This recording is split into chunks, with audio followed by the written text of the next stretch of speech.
Iniciamos aqui mais uma edição do Democracia pela TV Assembleia. Vamos, como sempre, tratar de um tema de interesse da sociedade. Vamos abordar hoje uma questão que envolve o amanhã, o depois de amanhã, o futuro. O jovem brasileiro e o futuro do país. É um título um tanto estranho, parece evocativo, coisas de outra época, de estimulação, mas é sim uma chamada para um debate fundamental. O que pensa o jovem brasileiro hoje? Quais os instrumentos dos quais dispõe para enfrentar o futuro? Por via de consequência, o futuro das pessoas é o futuro do país. Não existe esta inversão de que na frente o país. Na frente, sim, sempre as pessoas. Por isso, trazemos para o Democracia, aqui nos estúdios da TV Assembleia, convidados especiais que estarão mantendo esta interlocução com os nossos telespectadores, trazendo a sua experiência, pesquisas, observações e, acima de tudo, o que é fundamental, a vontade de contribuir para o melhor entendimento do telespectador, para que esse possa realmente formar a sua opinião. E, tendo opinião, tem condições de contribuir para com os jovens e também, por extensão, para o futuro do país. Trazemos para o Democracia de hoje, aqui nos estúdios da TV Assembleia, a professora Laura Suzana de Souza Benites, que é psicóloga. Dr. Ricardo Nogueira, psiquiatra, conhecido de todos nós, sempre disponível, homem de muitos títulos e saberes. E o professor Hilton Teitelbaum, coordenador do Núcleo de Pesquisa da FAMECOS, da Pontifícia Universidade Católica do Rio Grande do Sul, a PUC, de todos nós. Para a primeira manifestação sobre a pauta de hoje do nosso Democracia, nós convidamos a professora Laura Suzana de Souza Benites. Tudo bem? Tudo bem, Matias. Nós, então, nos reunimos aqui hoje para conversar sobre o futuro do país, mas principalmente a questão do futuro do jovem brasileiro e como eles estão pensando. Esta questão do futuro é muito interessante porque o que é o futuro? O que a gente pensa do futuro? Ontem ainda estava vendo um programa um documentário que falava sobre os carros do futuro. Então tinha os carros do futuro dos anos 20, dos anos 50, dos anos 80 e de agora. Então a gente vai vendo que tudo fica muito ultrapassado. Também desse modo, o futuro, o que a gente pensa do futuro do jovem de hoje? O futuro é algo do impalpável. Nós não sabemos o que vai acontecer. O futuro sempre nos causa angústia, não é? A psicologia, e principalmente a psicanálise, não é uma ciência que trate do futuro, ela trata sempre do passado. Então, aquilo que a gente vai imaginar e pensar acerca da questão do futuro, ela está sempre referenciada naquilo que já foi, não é? Os nossos jovens que estão chegando hoje nos nossos consultórios são jovens que fazem parte de uma geração que vem vivendo a abundância, não é? E os problemas que eles vão enfrentando com as crises que se apresentam nesse momento tem a ver com esse choque, não é? Daquelas ideias com as quais eles foram criados, não é? De uma promessa, de um acesso fácil àquilo que poderia prometer uma felicidade, e quando eles vão se encontrando com a realidade, esta realidade começa a não realizar esta ideia, não é? A crise mundial que nós estamos vivendo põe em questão a promessa de que essa abundância possa continuar a acontecer desse modo. Então, muitos jovens, a gente vai acompanhando, eles podem muitas vezes buscar muitas alternativas, não é?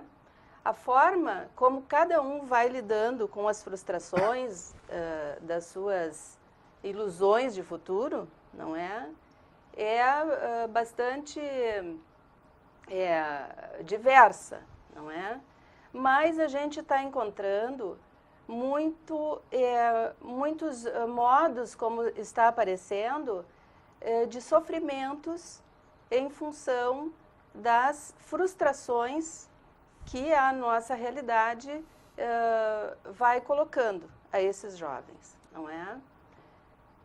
Sendo que, muitas vezes, eles podem pensar... Nós temos um grupo de jovens que não quer sair de casa, que quer permanecer no conforto do lar e se abastecendo com aquilo que os pais trazem, outros que querem sair para a vida e buscar seus modos de satisfação na sua cidade, e aqueles que estão em busca dessa satisfação, imaginando que elas poderá ser encontrada bastante longe, do outro lado do oceano e por diante. Doutor Ricardo Nogueira. Pois é, a juventude nossa está perdida, né? Então nós estamos vendo aí uma juventude que hoje tem desesperança. Segundo uma pesquisa feita com os jovens em Porto Alegre, essa pesquisa foi feita lá com a Blanca Verlang e a Vivian Roxo Borges da PUC, constatou-se que 36% dos jovens de Porto Alegre têm desesperança. E isso se comprova porque cada vez aumenta mais o número de jovens na faixa etária a partir dos 10 anos de idade que se suicidam. Nós não tínhamos esse indicador, né? Era muito raro uma criança tentar se matar. Então, hoje nós temos comprovação, segundo pesquisas do Centro de Informações Toxicológicas, o CIT, que da faixa etária dos 10 aos 14 anos aumentaram os suicídios em 26%. E dos 15 aos 19 aumentaram 44%. Então, essa é a nossa juventude. Uma juventude que tem desesperança, e que essa desesperança chega num ponto de desespero. Entre as meninas, nós tivemos um aumento do suicídio que leva a ser, nessa faixa etária, a causa maior de morte entre adolescentes femininas, é o suicídio. Entre os meninos é a terceira causa. Em primeiro lugar, os acidentes automobilísticos e os homicídios. E por falar em homicídios, o que nós estamos vendo hoje em Porto Alegre? Uma verdadeira guerra comandada por jovens, que não basta matarem-se uns aos outros. Além de matar, eles esquartejam. Então nós estamos chegando num ponto que nós temos que parar e nos indignar diante disso. Porque não basta só denunciar. Nós temos as estatísticas, nós temos os dados, nós temos os fatos. Mas o que nós estamos fazendo diante disso? Nós estamos estupefatos. Mas não adianta nós ter um imobilismo. Nós temos que fazer alguma coisa. Nós temos que denunciar isso. Então nós temos uma cidade hoje totalmente dominada pelo tráfico e um tráfico comandado por meninos de 18, 19 anos, que é outro fato. E esses meninos, além de dominarem o tráfico, eles dominam a violência na cidade. E o que é feito? O que nós fizemos? Né? E é hoje, é ontem, é anteontem, vai ser amanhã. Nós estamos rifados. Aí te fuzilam porque te acharam parecido com alguém que devia de morrer, que chegou 30 minutos depois. Mas para aí, assim não dá. Então eu acho que nós temos que usar a nossa inteligência para acabar de uma vez com tudo isso. Né? E não basta ficar só burilando e maquiando o problema. Não, chega. Tem que dar um basta. Essa é a questão. O resto tudo é secundário. Então, nesse momento, nós temos que dar um basta nessa situação e não permitir que esteja ocorrendo uma verdadeira carnificina. É uma verdadeira carnificina. Nós estamos sendo escravos do medo. Né? E quem controla isso? Professor Hilton Teitelbaum. Olha, falar depois de dois estudiosos da mente humana é uma obrigação e uma carga.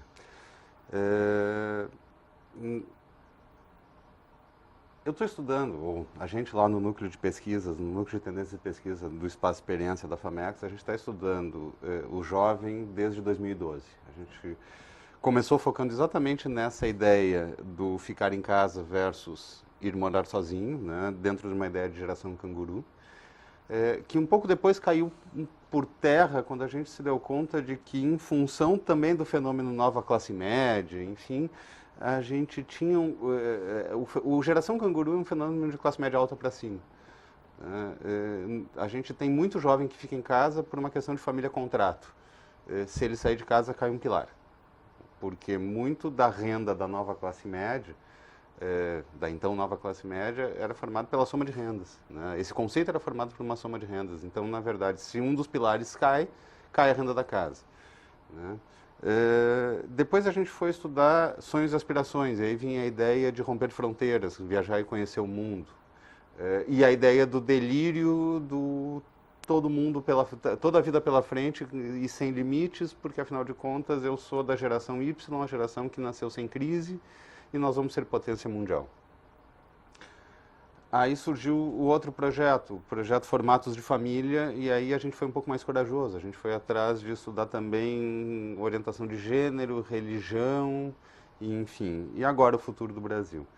Gente, a gente está diante de uma geração que, sim, eu não sei se ela está perdida, mas eu acho que ela está pagando alguns preços. Um dos preços talvez ser fruto de toda a expectativa de quem passou a vida se dando mal e botou essa gente no mundo. Tá? Nós, da geração X, tivemos muitas frustrações, vivemos num país com muitas limitações e achamos, num determinado momento, que os nossos filhos seriam a salvação da lavoura. E jogamos neles muita responsabilidade. Essa gente nasceu com agenda desde muito pequeno. E aí a gente tem a geração ritalina. A geração, sei lá, se eles já tomam Rivotril desde pequenos, mas eles são extremamente ansiosos. Né? Eu dou aula para essa gente há 21 anos e cada vez mais essa ansiedade aparece.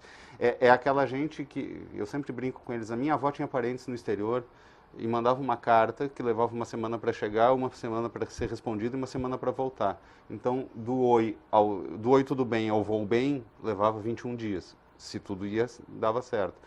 Vocês mandam um WhatsApp para alguém, se apareceu azulzinho e o cara não disser que está tudo legal, ou que ele não te ama mais. Então, assim, tudo tem que ser muito rápido, tudo é muito na hora, existe muito imediatismo. Acho que não está perdido. E acho que... comecei estudando geração Y e agora estamos na Z e eu cada vez mais me dou conta de que o amanhã, quando chega, já é hoje. E jovem, quando passa o tempo, deixa de ser jovem. E gente é gente. Gente é gente. E geração, na verdade, de fato, um conjunto de pessoas que vivem o mesmo momento sob as mesmas influências. De tudo isso que a gente está falando, e para não monopolizar a conversa, claro que há um momento de desesperança. A última pesquisa foi coletada como eu digo, entre a Câmara e o Senado, num período de impeachment, depois de uma crise econômica muito forte, talvez a pior da história. E o fato é que, de tudo isso, o que a gente tem na verdade, não sei se é uma desesperança, mas a gente vive numa desconfiança geral. Tem uma música da Legião Urbana, eu sou um geração X de carteirinha, que fala em a gente em sermos um Estado que não é nação. E talvez esse, para mim, seja o grande problema. A gente vive num Estado que não é nação. Cada um está jogando para um lado. E se cada um jogar para um lado, a gente vai tomar gol o tempo todo. E gol da Alemanha, né? Nós somos agora produto do 7-1. Então, assim, pouca farinha. Como a gente já foi produto da síndrome do complexo de vira-lata e do maracanaço. O problema é que a gente não sai da mesma lama. Então, quando a gente pensou que ia, quer dizer, a gente fez a Copa do Mundo no Brasil para mostrar a força do Brasil. E aí nós mostramos estádios lindos, maravilhosos, que roubaram uma barbaridade. Também né? para isso. Também para isso, né? Tem aí até um ex-presidente que ganhou de presente um estádio que ele vendeu para o Clube do Coração. Mas aí é reverência à paixão. Pois é, mas só que custa caro. Porque é uma nação né? E quem é que corintiana paga? apaixonante. E quem é que paga? Quem paga é o Zé Povinho. Esse que é o problema. Então, a gente está hoje numa situação assim, diametralmente oposta. Nós vivemos numa sociedade totalmente dividida. Então, eu vou te dar 2 exemplos. Nós estamos na 4ª geração de moradores de rua. Tem famílias que estão há 4 gerações na rua. A bisa, a avó, a mãe e a filha. Aumentou a população de rua, graças a uma política incompetente, irresponsável na área de saúde mental. O exemplo maior é São Paulo, onde encheram as ruas e criaram-se as cracolândias financiadas pela Prefeitura Municipal de São Paulo. Prova tal o repúdio a esse tipo de política, uma política irresponsável, criminosa, que aí está. Ao mesmo tempo, nós temos uma classe média que perdeu a esperança. Perdeu a esperança. Então, essa classe média, que quer o máximo, a excelência, e vê que aqui não vai ter. Então, ela só tem uma saída, que é o aeroporto. Né? Então, nós estamos nessa situação. E o poder, aonde é que está? Quem tem o poder real e verdadeiro hoje é o tráfico. Então, o jovem da periferia, a saída dele é o tráfico. Porque o tráfico hoje é a justiça real e o poder real. E esses jovens do tráfico, eles têm clareza, Batista, que a vida é hoje, que eles sabem que vão morrer. Eu tenho experiência pessoal quando eu fazia o meu mestrado no Rio de Janeiro, na Lapa, onde eu atendi um chefe do tráfico da Lapa. Era um menino. Eles têm 2 preocupações básicas. Viver intensamente e ter um filho. Exatamente. Eu acho que eu Pra já te que não contei essa desapareça. história. Não, acho que não contou, mas para que ele não desapareça, continue no filho. Vem cá, então eu vou te contar. A história é exatamente isso que tu está falando. Chega um menino de 18 anos, é o chefe do tráfico, está lá, um menino de 18 anos. Ele entra no consultório e bota o fuzil na parede. Olha que maravilha. Aí diz ele assim com a namorada, bota minha namorada aqui, a menininha de 16 anos. Eu estou 1 ano com ela, ela não engravida. Ela tem que engravidar, porque eu tenho que ter um filho. Por que tem que ter um filho? Tem que ter e ter rápido, porque eu sei que eu vou morrer. A média dos meus antecessores é 24 anos. E eu tenho clareza disso. Aí me lembra aquela frase do Mussolini. Prefiro viver 4 anos como leão do que 40 como ovelha. Provavelmente esse menino não sabe disso. Mas na prática ele faz isso. Eu cresci com uma frase, né? Que o Brasil é o país do futuro, né? País do futuro. Mas o que é o futuro? O futuro não existe. O futuro é tudo aquilo que não é. É o que virá. Né? Virá. Talvez, né? A gente constrói a ideia de que amanhã acontecerá. Nós sempre temos essa noção de que amanhã haverá. Né? Mas, de fato, nós não sabemos se haverá. Mas a gente vive como? A minha agenda já está organizada para semana que vem. Haverá semana que vem, mas, de fato, não sei, não é? Ou para uns ou para todos, nós não sabemos, não é? Por outro lado, o nosso país tem só 500 anos. Nós somos extremamente jovens. Eu, lá no Alegrete, onde eu cresci, é uma cidade que tem muita terra, fazendeiros e tal, portanto, ali havia muito escravo. Eu cheguei a conhecer uma bisa que tinha sido escrava. Quer dizer que, olha só, eu estou na ponte desses 2 momentos. Ontem, se nós formos falar em tempos de história, ontem nós vivíamos na escravidão, não é? No tempo da escravidão, A violência não era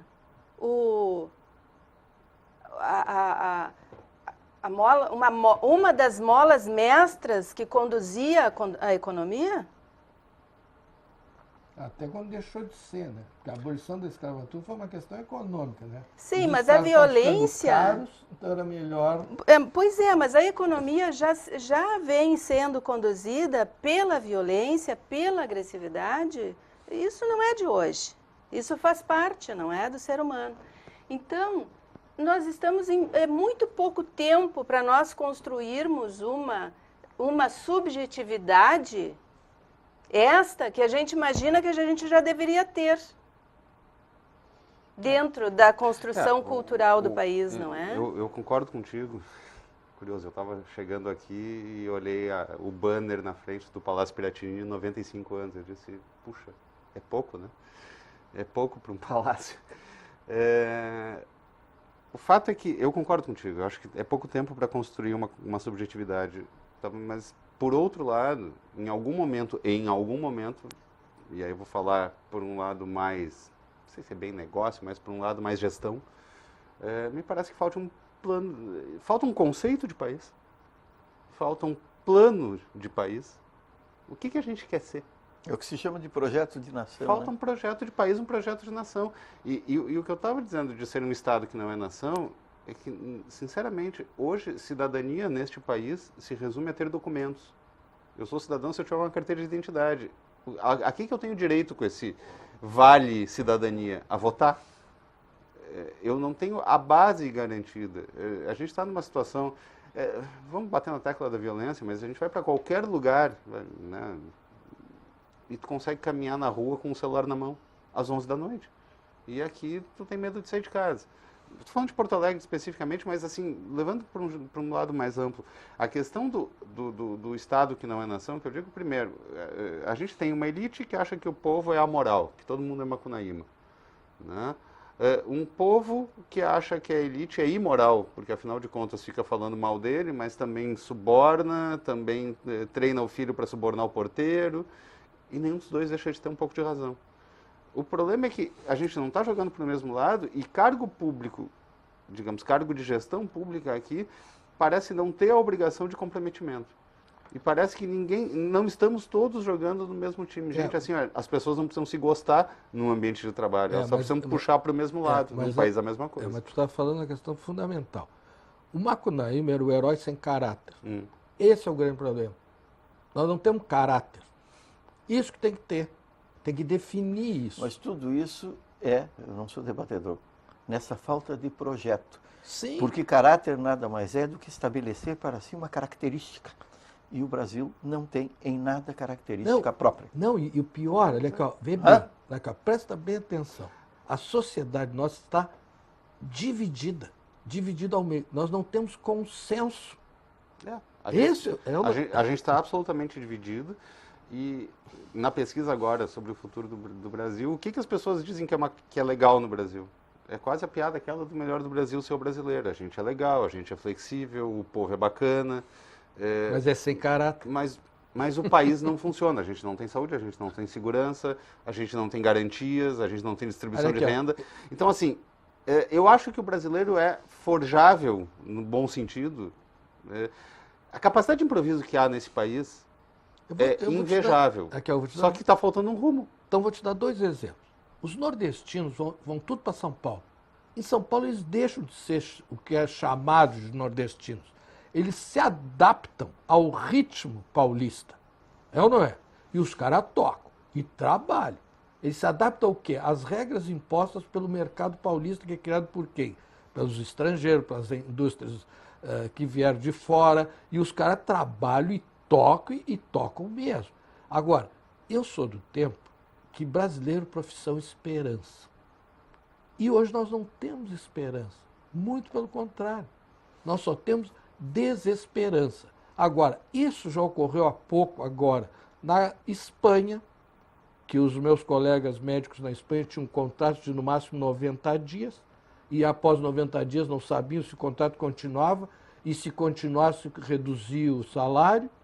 Ocorreu em Portugal, na Grécia, quer dizer, Então, nós temos que olhar tudo isso e ver onde... A Irlanda passou por isso. A Irlanda é um boom, né? Um boom econômico. Todos esses países, a própria Espanha também, te lembra? A Sim. Bolsa Espanhola, todo mundo botava dinheiro lá na Bolsa Espanhola, deu aquela bolha e aí explodiu. Portugal até certo ponto, né? Então, isso que nós temos que olhar e ter a capacidade e condenar esses criminosos que fizeram essa contabilidade maquiada aí, que são esses 2 bandidos que ficaram escondidos atrás da imagem de uma presidente, né, que estão passando por fora, que fizeram esse banditismo, essa maquiagem aí, entende? Então é isso que nós temos que mostrar que não pode ser feito. Desculpe, com todo respeito, a gente não pode centrar nesses dois. O Brasil é cleptocrata de nascença. Desculpe.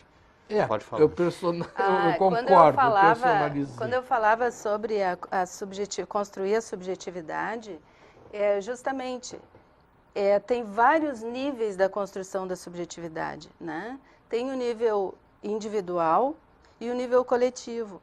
Quer dizer que também construir um projeto de país, construir um projeto de cidade, construir um projeto de família, construir um projeto de vida, né? É construir subjetividade.